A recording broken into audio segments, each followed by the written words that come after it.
They say humiliation leaves scars deeper than betrayal. Bruises fade, memories blur, but the echo of shame, it lingers, replaying your mind when the room is silent. I never thought I would find myself in that position, on my knees, surrounded by the very people who were supposed to be my extended family. But life has a cruel way of tearing apart illusions. When I married Daniel, I thought I had found stability, a man whose quiet strength promised me peace. He wasn't flashy, wasn't the type to sweep me off my feet with grand gestures, but his steadiness felt like an anchor. I came from chaos, and he offered calm. That calm was what I built my world around. His friends, Mark, Jason, and Ryan, were around from the start. They had history, an unshakable bond built from years of shared college dorms, bar nights, and bad decisions. To me, they were just a circle, a group I tolerated more than embraced. Loud, rowdy, sometimes crude. Daniel always said, "They're like brothers, don't take them too seriously." I tried to believe him. The first cracks began when Daniel started inviting them over more frequently. "It's just poker night," he would say, or "They had a rough week. Let's let loose a little." What used to be once a month slowly turned into weekly gatherings. Our living room filled with laughter, empty beer bottles, and crude jokes. I never liked being around them too much, but Daniel insisted, so I played the gracious wife, serving snacks, clearing glasses, pretending not to notice the sideways glances some of them threw my way. One night, as I carried a tray of drinks, I caught Jason's eyes lingering a second too long. His smirk felt invasive, but when I mentioned it to Daniel later, he brushed it off. "You're overthinking it," he said with a dismissive laugh. "That's just Jason. He doesn't mean anything by it." But it wasn't just Jason. Slowly, I began to notice how Mark's compliments went beyond polite. "That dress looks stunning on you," he would say, voice lower than necessary, eyes searching. Ryan wasn't as obvious, but his silence spoke, staring longer than a friend should, lingering when Daniel wasn't looking. I told myself I was imagining it. I wanted to believe Daniel's reassurances more than my own instincts. After all, these were his friends. If he trusted them, why couldn't I? The night it all came crashing down started like any other. Daniel said the guys were coming over to celebrate Jason's promotion. "It'll be fun," he promised, brushing a kiss across my cheek. "Don't be so tense tonight."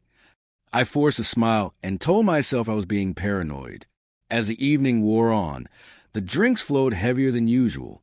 The jokes grew louder, cruder. I tried to excuse myself early, but Daniel called me back into the room. "Stay with us," he said, his arm pulling me close, his eyes glazed with alcohol. That's when it began.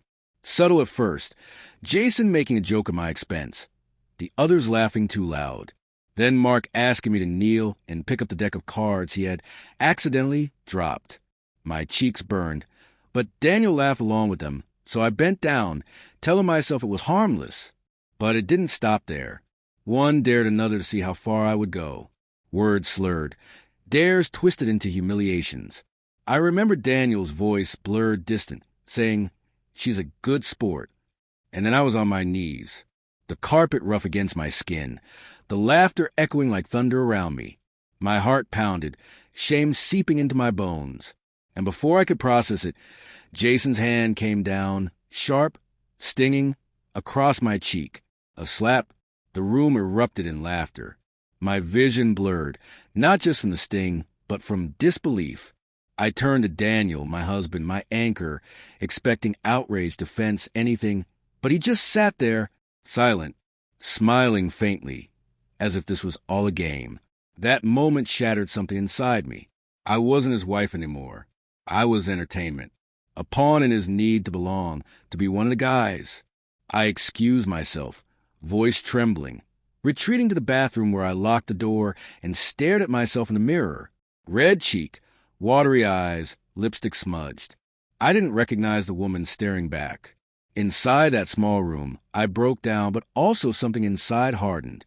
If Daniel couldn't offend me in front of his friends, then what did our marriage even stand for? Trust? Respect?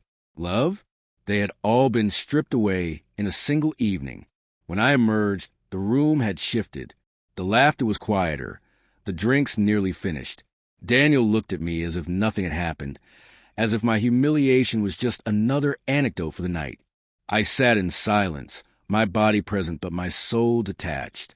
That night, when Alas's friend stumbled out the door, Daniel tried to pull me close. I recoiled. "Don't," I whispered. He blinked, confused, still drunk. "What's wrong? What's wrong?" I repeated, my voice low but sharp. "You let them humiliate me. You let them—" My voice cracked. "Jason slapped me, Daniel. Slapped me. And you did nothing." For the first time, his expression faltered, but instead of apology, he muttered, "It was just a joke. Don't blow it out of proportion." A joke. That word burned hotter than the slap.